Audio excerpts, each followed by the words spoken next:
الحمدللہ نحمدہ ونصلی علی رسولہ الکریم اما بعد رب اشرح لی صدری ویسر لی امری واحلل عقدۃ من لسانی یفقہوا قولی۔ محترم ناظرین، السلام علیکم ورحمۃ اللہ وبرکاتہ۔ انشاءاللہ قصص القرآن کے اس سلسلے وار پروگرام میں آج ہم قوم یونس کی توبہ کا واقعہ پڑھیں گے۔ حضرت یونس علیہ السلام کا ذکر اللہ تعالیٰ نے قرآن مجید میں سورۃ النساء میں کیا ہے، سورۃ الانعام میں کیا ہے، سورہ یونس میں ان کا ذکر ہے، سورہ انبیاء میں ان کا ذکر ہے، اور اس کے بعد سورہ صافات میں ان کا ذکر ہے۔ لیکن خاص طور پر اللہ نے ایک پوری سورت رکھی ہے سورہ یونس۔ اس میں اللہ تعالیٰ نے آیت نمبر 98 میں اس قوم کی ایک خاص شان بیان کی ہے، اور وہ شان یہ ہے کہ جب اس قوم نے عذاب کے آثار دیکھے تو اللہ کی بارگاہ میں توبہ کی، اور اللہ نے اس کی توبہ قبول کی، اور اس قوم کو اللہ نے عذاب سے بچا لیا۔ اور اللہ تعالیٰ چاہتے تھے کہ باقی قومیں بھی اسی طرح کرتی ہیں۔ اللہ تعالیٰ بندوں پر ظلم کرنے والے نہیں ہیں، وما انا بظلام للعبید، لیکن بندے توبہ کی طرف نہیں آئے، بندے اللہ کے رستے کی طرف نہیں آئے، اس لیے پھر اللہ تعالیٰ نے حجت پوری ہونے کے بعد ان کو ہلاک کیا، ان کو تباہ کیا۔ سورہ یونس آیت 98 میں ارشاد باری تعالیٰ ہے، ایسا کیوں نہ ہوا کہ کوئی بستی ایمان لے آتی، فنفعها ایمانها، اور اس کا ایمان لانا اسے فائدہ دیتا، الا قوم یونس، سوائے حضرت یونس علیہ السلام کی قوم کے، لما آمنو، جب وہ ایمان لے آئے، کشفنا عنہم عذاب الخزي فی الحیات الدنیا، تو پھر ہم نے دنیا کی زندگی میں جو رسوائی کا عذاب ان پر آنے والا تھا وہ ہم نے ان سے ٹال دیا، ومتعناہم الی حین، اور ہم نے انہیں پھر ایک مدت تک ہم نے انہیں ساز و سامان دیا، فائدہ دیا۔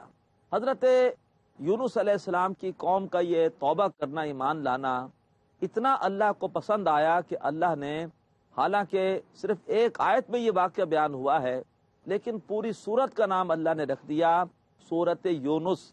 حضرت یونس علیہ السلام 28 سال کی عمر میں رسول بنا کر بھیجے گئے، اور وہ بھیجے گئے عراق کے بڑے مشہور شہر نینوا میں۔ حضرت یونس علیہ السلام نینوا میں تبلیغ کر رہے تھے، قوم شرک کے گناہ میں مبتلا تھی۔ آپ نے قوم کو بہت سمجھایا، ہر طرح سے آپ نے ان کی اصلاح کی کوشش کی۔ طویل عرصہ گزر گیا لیکن قوم اصلاح پر آمادہ نہیں ہوئی۔ بالآخر یونس علیہ السلام کی جو غیرت دینی تھی وہ جوش میں آئی، اور آپ نے قوم سے کہہ دیا کہ اب تم پر عنقریب اللہ تبارک و تعالیٰ کا عذاب آئے گا، اس لیے کہ تم نے میری دعوت کو قبول نہیں کیا، تم نے شرک کو توحید پر ترجیح دی، دنیا داری کو آخرت پر ترجیح دی۔ آپ اپنی قوم کو اس عذاب کی خبر سنا کر، اور آپ اللہ کی اجازت آنے سے پہلے ہی قوم کو چھوڑ کر جنگل میں چلے گئے۔ جب آپ جنگل میں گئے ہیں تو پیچھے قوم کو اب خوف لاحق ہوا کہ ایک انتہائی نیک ہستی، برگزیدہ ہستی ہمیں عذاب کے حوالے سے خبردار کر کے چلی گئی ہے، کہیں ہم پر عذاب آ نہ جائے۔ اب ان پر رکت طاری ہوئی، لہٰذا وہ چیختے ہوئے اپنے گھروں سے نکلے، کھلے میدان میں آئے، اپنے بچوں کو بھی لے آئے، اپنے مویشیوں کو بھی لے آئے، اور رو رو کر اللہ سے معافی مانگی اور توحید کا اقرار کیا۔ اللہ تبارک و تعالیٰ تو چاہتا ہے کہ بندہ توبہ کرے، بندہ شرک کو چھوڑ دے، بندہ ایمان لے آئے۔ اللہ تبارک و تعالیٰ خوش ہوئے، اور اللہ تبارک و تعالیٰ نے ان کی توبہ قبول کی اور ان سے عذاب کو ٹال دیا۔ یونس علیہ السلام کو اطلاع مل گئی کہ قوم نے توبہ کی ہے اور قوم ایمان لے آئی ہے، لیکن اب انہیں ایک عجیب سا احساس ہوا کہ جب میں قوم کے پاس واپس جاؤں گا تو قوم کہے گی کہ آپ نے جو ہمیں عذاب سے خبردار کیا تھا وہ عذاب تو نہیں آیا، تو گویا میں قوم میں جھوٹا ثابت ہو جاؤں گا۔ اس وجہ سے وہ دوبارہ قوم کی طرف نہیں آئے۔ تو ان کی پہلی لغزش یہ ہوئی کہ اللہ کی اجازت کے بغیر اپنی قوم کو چھوڑ کر چلے گئے۔ دوسری لغزش یہ ہوئی کہ جب علم ہو گیا قوم ایمان لے آئی ہے تو پھر بھی اس احساس کے تحت کہ کہیں مجھے جھوٹا نہ کہا جائے، آپ واپس قوم کی طرف نہیں گئے۔ اور اس کے بعد تیسری لغزش یہ ہوئی، قرآن پاک کہتا ہے وَظَنَّا أَلَّن نَقْدِرَ عَلَيْهِ، انہوں نے یہ گمان کیا کہ اللہ تبارک و تعالیٰ اس پورے معاملے پر کوئی ان سے پوچھیں گے نہیں، کوئی باز پرس نہیں ہوگی، لہٰذا وہ وہاں سے چلے اور ایک کشتی میں بیٹھ کر وہ کہیں دور جانے کا انہوں نے منصوبہ بنایا، لیکن ایک عام آدمی اللہ تبارک و تعالی اس کو تو بعض مسائل میں اس سے کچھ باز پوچھ نہیں کرتا، چھوڑ دیتا ہے، لیکن رسولوں کا مقام بہت اونچا ہے، وہ تو ہر وقت اللہ کی نگاہ میں ہوتے ہیں، ان سے اگر ذرا سے بھی کوئی لغزش ہو جائے تو اللہ تبارک و تعالی فوراً انہیں متوجہ کر دیتا ہے، اور فوراً اللہ تبارک و تعالی ان کی اصلاح کرتا ہے۔ کیوں؟ اس لیے کہ رسولوں نے لوگوں کے لیے نمونہ بننا ہوتا ہے، لہذا نمونے کو اللہ تبارک و تعالی ہر اعتبار سے بالکل کلیئر اور بالکل صاف کر دیتا ہے۔ اگر میں یا آپ کوئی کام کرتے ہوئے انشاءاللہ نہ کہیں تو کوئی اللہ کی پکڑ نہیں آئے گی، اس لیے کہ ہم لوگوں کے لیے نمونہ نہیں ہے، ہم عام انسان ہیں۔ لیکن نبی اکرم صلی اللہ علیہ وسلم نے جب انشاءاللہ نہیں کہا تو 15 دن تک وہی نازل نہیں ہوئی، اور اس کے بعد جب وہی آئی تو اللہ نے فرمایا وَلَا تَقُولَنَّ لِشَيْءٍ إِنِّي فَاعِلٌ ذَلِكَ غَدًا إِلَّا أَن يَشَاءَ اللہ، کبھی نہ کہیے گا کہ میں یہ کام ضرور کروں گا کل، لیکن ساتھ کہا کریں انشاءاللہ اگر اللہ نے چاہا، اس لیے کہ نبی پاک صلی اللہ علیہ وسلم امت کے لیے اسوہ ہے۔ لَقَدْ كَانَ لَكُمْ فِي رَسُولِ اللَّهِ أُسْوَةٌ حَسَنَةٌ، تو اللہ تعالیٰ ہر رسول پر اسی طرح سے اپنی خاص نظر کرم رکھتا ہے، اور جہاں ذرا سی بھی کمی ہو اللہ تبارک و تعالیٰ اصلاح کرتا ہے تاکہ نمونہ ہر اعتبار سے امت کے لیے کامل ہو جائے، پرفیکٹ ہو جائے۔ لہٰذا حضرت یونس علیہ السلام سمجھے تھے کہ اللہ کو اس پر باز پرس نہیں کریں گے، لیکن اللہ تبارک و تعالیٰ نے باز پرس کی۔ جب کشتی میں بیٹھے تو کشتی میں افراد گنجائش سے زیادہ تھے، کشتی چل پڑی، لیکن عین جب وہ دریا کی منجدھار میں پہنچی تو کشتی نے ڈولنا شروع کیا۔ اب لوگ بہت گھبرائے، تو ایک بزرگ نے کہا کہ لگتا ہے کہ کوئی غلام اپنے آقا کی اجازت کے بغیر آ کر کشتی میں سوار ہو گیا ہے، جس کی وجہ سے آج یہ کشتی ڈول رہی ہے، لہذا بتاؤ کون ہے ایسا، خود ہی بتا دے۔ یونس علیہ السلام فوراً سمجھ گئے اور کہا کہ ہاں میں ہوں، کہ جس نے اپنے اللہ اپنے مولا کی اجازت کے بغیر ہجرت کی ہے، میں ہوں وہ۔ لوگوں نے کہا کہ نہیں، آپ تو بڑے معزز آدمی نظر آتے ہیں، آپ کیسے غلام ہو سکتے ہیں؟ سورہ صافات میں آتا ہے فساہما، پھر قرعہ ڈالا گیا، قرعہ اندازی کی گئی، فکان من المدحضین، تو حضرت یونس علیہ السلام ہی پھر آ گئے اس قرعے میں، انہی کا نام آیا کہ یہی قصوروار ہیں۔ 3 بار قرعہ ڈالا گیا، تینوں بار حضرت یونس علیہ السلام کا نام آیا، لہذا انہوں نے پھر یونس علیہ السلام سے کہا کہ اگر آپ کشتی میں رہیں گے تو کشتی ڈولے گی، ڈوب جائے گی، لہذا اب آپ کو کشتی سے اترنا ہوگا۔ تو یونس علیہ السلام کو کشتی سے دریا میں ڈال دیا گیا۔ ایک بڑی سی مچھلی یونس علیہ السلام کے انتظار میں تھی۔ اللہ نے مچھلی سے کہا کہ تم نے ان کو اپنے پیٹ میں رکھنا ہے، لیکن نگلنا نہیں ہے، انہیں کھانا نہیں ہے، انہیں مارنا نہیں ہے، یہ صرف ان کے ایک امتحان کا معاملہ ہے۔ تو حضرت یونس علیہ السلام اس مچھلی کے پیٹ میں اب چلے گئے اور شدید تکلیف میں تھے، شدید مشکل میں تھے۔ اللہ تبارک و تعالی نے اس واقعے کا ذکر کیا سورہ انبیاء میں اس طرح سے، اللہ تبارک و تعالی نے فرمایا وَظَنُّونَ، اور وہ مچھلی والے اِذْ ذَهَبَ مُغَاضِبًا، جبکہ وہ ناراض ہو کر اپنی قوم سے، غیرت حق کی وجہ سے کہ قوم حق قبول نہیں کر رہی، وہ اس کی وجہ سے چلے آئے۔ اِذْ ذَهَبَ مُغَاضِبًا وَظَنَّ أَن لَّن نَّقْدِرَ عَلَيْهِ، اور انہوں نے یہ گمان کیا کہ ہم ان کے بغیر ہماری اجازت کے چلے آنے پر کوئی ان کے لیے تنگی نہیں کریں گے، ہم ان کی پکڑ نہیں کریں گے۔ وَظَنَّ أَن لَّن نَّقْدِرَ عَلَيْهِ، لیکن ہم نے پکڑ کی، ہم نے انہیں مچھلی کے پیٹ میں ڈال دیا، اور وہ اس میں شدید مشقت میں تھے، شدید مشکل میں تھے۔ فنادى فی الظلمات، تو اب انہوں نے اس مچھلی کے پیٹ کے اندھیروں میں پکارا، اللہ الہ الا انت سبحانک انی کنت من الظالمین، اے اللہ تیرے سوا کوئی معبود نہیں ہے، لا الہ الا انت، اور تو پاک ہے، ہر اعتبار سے پاک ہے، ہر کمی سے، ہر عیب سے، ہر نقص سے پاک ہے۔ انی کنت من الظالمین، بے شک میں ہی ظالموں میں سے تھا۔ اپنی غلطی مان لی، اپنی لغزش مان لی، اللہ تبارک و تعالیٰ کی توحید کا اقرار کیا، اللہ تبارک و تعالیٰ کی تسبیح کی، اور کہا کہ میں ہی ظالموں میں سے تھا۔ بہت ہی پیارا کلمہ ہے، لا الہ الا انت سبحانک انی کنت من الظالمین۔ اے اللہ تیرے سوا کوئی معبود نہیں، تو ہر کمی، ہر عیب، ہر نقص سے پاک ہے۔ انی کنت من الظالمین، بے شک میں ہی ظالم۔ سورہ صافات اور سورہ قلم کی روشنی میں حضرت یونس علیہ السلام اور ان کی قوم کی توبہ کا قصہ سمجھ رہے ہیں۔ اللہ تبارک و تعالی نے اس واقعے کا ذکر کیا سورہ انبیاء میں اس طرح سے۔ اللہ تبارک و تعالی نے فرمایا وَظَنُّونَ، اور وہ مچھلی والے، اِذ ذَهَبَ مُغَاضِبًا، جبکہ وہ ناراض ہو کر اپنی قوم سے، غیرت حق کی وجہ سے کہ قوم حق قبول نہیں کر رہی، وہ اس کی وجہ سے چلے آئے۔ اِذ ذَهَبَ مُغَاضِبًا وَظَنَّ أَن لَّن نَّقْدِرَ عَلَيْهِ، اور انہوں نے یہ گمان کیا کہ ہم ان کے بغیر ہماری اجازت کے چلے آنے پر کوئی ان کے لیے تنگی نہیں کریں گے، ہم ان کی پکڑ نہیں کریں گے۔ وَظَنَّ أَن لَّن نَّقْدِرَ عَلَيْهِ، لیکن ہم نے پکڑ کی، ہم نے انہیں مچھلی کے پیٹ میں ڈال دیا اور وہ اس میں شدید مشقت میں تھے، شدید مشکل میں تھے۔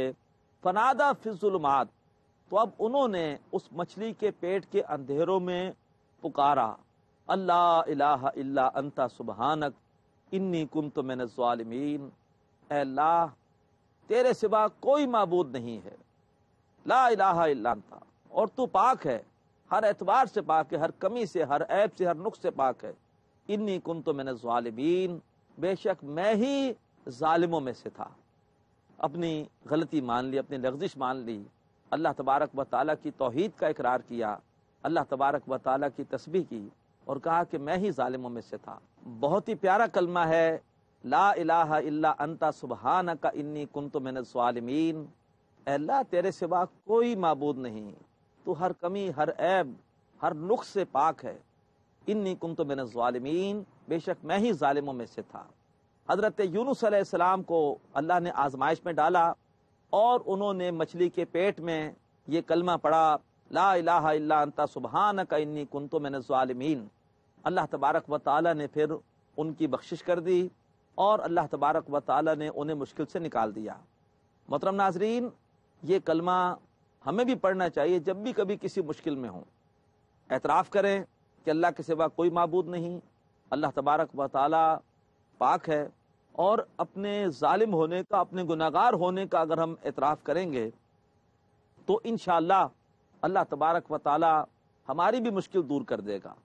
لیکن اس کے حوالے سے ہمارے ہاں ایک عجیب لوگوں نے سلسلہ شروع کر رکھا ہے، اور وہ یہ ہے کہ بعض اوقات کوئی شخص مشکل میں آ جاتا ہے تو وہ بہت سے لوگوں کو جمع کر لیتا ہے اور سب لوگ مل کر پڑھ رہے ہوتے ہیں، لا الہ الا انت سبحانک انی کنت من الظالمین۔ اس طرح سے کرنا نہ سنت سے ثابت ہے اور نہ ہی اس طرح سے کرنا کوئی عقلی لحاظ سے سمجھ میں آتا ہے، اس لیے کہ یہ کلمہ تو ایک انسان نے خود ادا کرنا ہے، وہ انسان جو مشکل میں ہے وہ خود ادا کرے گا۔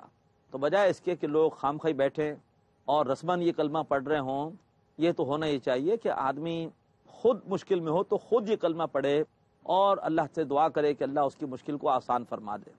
تو فرمایا کہ جب حضرت یونس علیہ السلام نے یہ مچھلی کے پیٹ کے اندھیرے میں یہ کلمہ پڑھا تو اللہ تبارک و تعالی نے ان کو آزاد کیا۔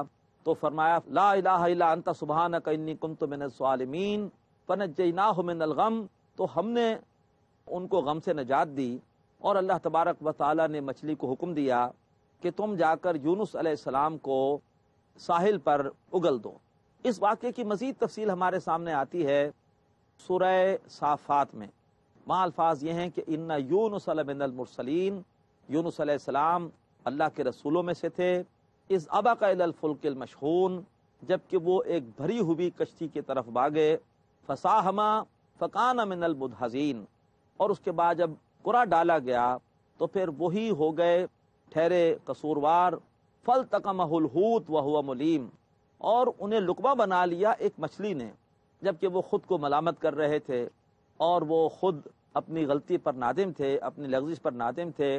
فلولا انہ کان من المسبحین، تو اگر وہ نہ ہوتے تسبیح کرنے والوں میں سے، اگر وہ یہ نہ پڑھتے کہ لا الہ الا انت سبحانک انی کنت من الظالمین، فرمایا فلولا انہ کان من المسبحین للبث فی بطنہ الی یوم یبعثون، تو پھر وہ مچھلی کے پیٹ میں رہتے اس وقت تک جب تک کہ لوگ دوبارہ زندہ کیے جائیں گے، یعنی ان کی قبر وہ مچھلی کا پیٹ ہی بن جاتا، فرمایا فلولا انہ کان من المسبحین للبث فی بطنہ الی یوم یبعثون فنبذناہ بالعراء وہو سقیم، تو پھر ہم نے ان کو ڈال دیا ایک میدان میں جبکہ وہ شدید بیمار تھے، مزمحل تھے، زخموں سے چور تھے، مچھلی کے پیٹ میں ان کا جسم وہ بری طرح سے مجروح ہو چکا تھا، زخمی ہو چکا تھا۔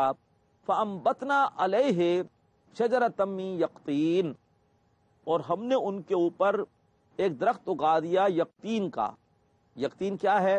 اکثر مفسرین کی رائے یہ ہے کہ یہ ایک بیل ہے جو کہ کدو کی بیل کی طرح ہوتی ہے، اس کے پھل کا نام یقطین ہے۔ لیکن بہرحال اس بیل کی دو خوبیاں تھیں، ایک تو یہ ہے کہ اس بیل کی وجہ سے حضرت یونس علیہ السلام کا جسم وہ کیڑوں سے محفوظ ہو گیا۔ بیل میں کوئی ایسے اثرات تھے کہ کیڑے ان کے قریب نہیں آ رہے تھے، اور پھر جو اس بیل کا پھل تھا یقطین، اس میں حضرت یونس علیہ السلام کے لیے شفا تھی۔ آپ نے اس کے ذریعے سے اللہ تبارک و تعالی حکم سے شفا حاصل کی۔ ارسلناہ الی مئۃ الف او یزیدون، ہم نے یونس علیہ السلام کو بھیجا ایک ایسی امت کی طرف کہ جس کی تعداد 1,00,000 بلکہ اس سے بھی کچھ زیادہ تھی۔ فآمنوا فمتعناہم الی حین، اور پھر وہ ایمان لائے اور ہم نے انہیں ایک معینہ مدت تک کے لیے پھر مال و متاع سے نوازا۔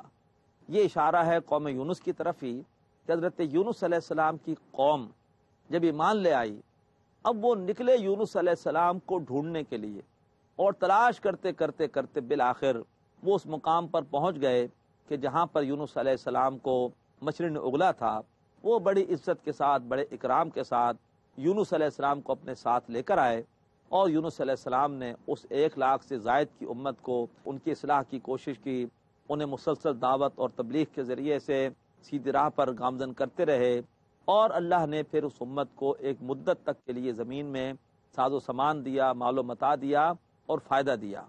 محترم ناظرین، آج اس بات کی شدید ضرورت ہے کہ ہم بھی قوم یونس کی روش پر عمل کریں اور اللہ تبارک و تعالیٰ کی بارگاہ میں توبہ کریں، تاکہ اللہ تبارک و تعالیٰ ایک عذابی کیفیت سے ہمیں محفوظ رکھے۔ اللہ نے نبی اکرم صلی اللہ علیہ وسلم کو سورہ قلم میں یہ حکم دیا تھا کہ وَلَا تَكُنْ كَصَاحِبِ الْحُوتِ إِذْ نَادَىٰ وَهُوَ مَكْظُومٌ فَلَوْلَا أَن تَدَارَكَهُ نِعْمَةٌ مِّن رَّبِّهِ لَنُبِذَ بِالْعَرَاءِ وَهُوَ مَذْمُومٌ۔ اے محمد صلی اللہ علیہ وآلہ وسلم، اے محبوب، آپ حضرت یونس علیہ السلام کی طرح مچھلی والے کی طرح نہ ہو جائیے گا۔ ایسا نہ ہو کہ آپ بھی غیرت حق کی وجہ سے اللہ کی اجازت کے آنے سے پہلے ہی آپ اپنی قوم کو چھوڑ کر اور چلے جائیے۔ آپ نے ہجرت اس وقت کرنی ہے جبکہ اللہ تبارک و تعالی آپ صلی اللہ علیہ وسلم کو اس کا حکم دے۔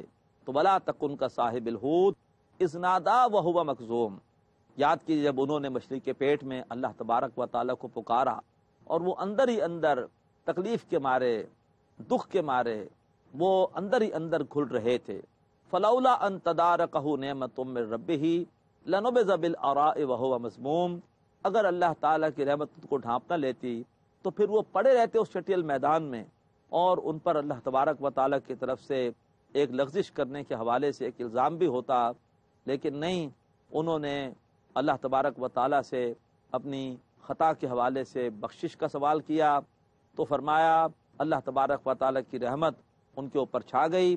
فاجتباہ ربہ فجعلہ من الصالحین، ان کے رب نے ان کو چن لیا اور ان کو اللہ تبارک و تعالیٰ نے شامل کر رکھا ہے صالحین میں، یعنی وفات کے بعد وہ صالحین میں شامل ہیں، اور قیامت کے دن بھی اللہ تبارک و تعالیٰ ان کو صالحین کے ساتھ اٹھائے گا، اور صالحین کے ساتھ ہی وہ جنت کی ابدی نعمتوں سے شاد کام ہوں گے۔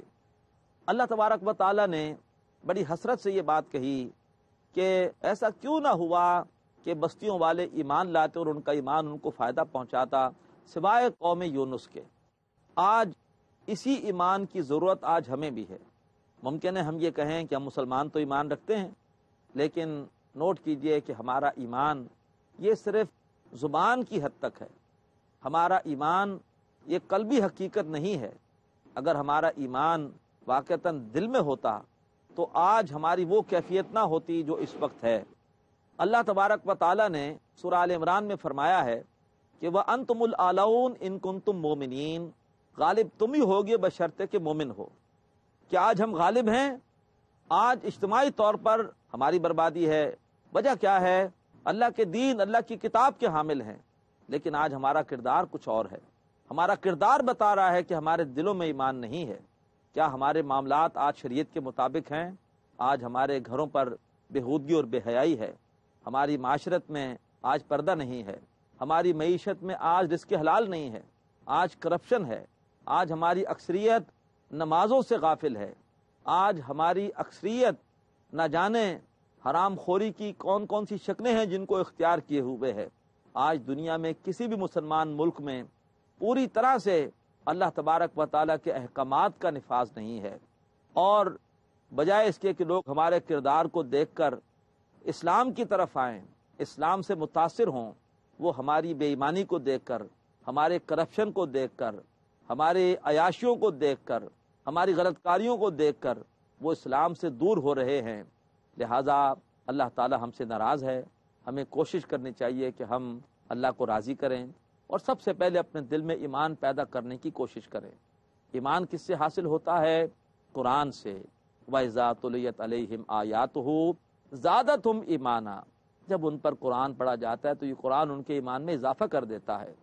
یہ قصص القرآن کا سلسلہ، یہ قرآن مجید کے مضامین کا بیان اس لیے ہے کہ اللہ کرے کہ اس کے ذریعے سے ہمارے دل ایمان کے نور سے منور ہو جائیں۔